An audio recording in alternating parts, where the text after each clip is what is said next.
Okay, this is our landscaping contract for the Gallops in Leopardstown. So a new side gate. We redid the side passage. The garden is quite contemporary, and the materials used were silver granite, Egyptian,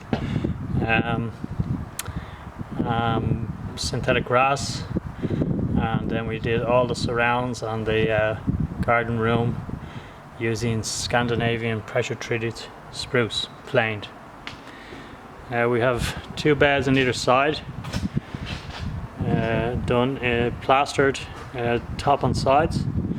Plants include Euphorbia Tasmanian tiger, Agapanthus, Acanthus mollis, Heuchera, Nepeta, and then in each corner we have Nandine domestica.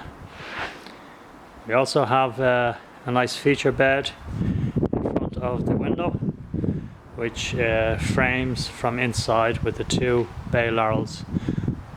We've included trellising either side, and we have a stainless steel silver light underneath which picks up the trellis at night time.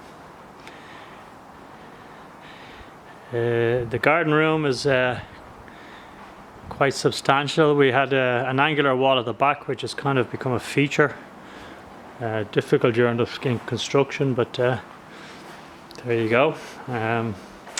We also included a shed for storage. Stepping stones going through the synthetic grass to connect the 2 areas. You can see the house steps out, so the patio steps out, and then the synthetic grass picks up that design. So yeah, that's our garden in the Gallops in Leopardstown. Thank you.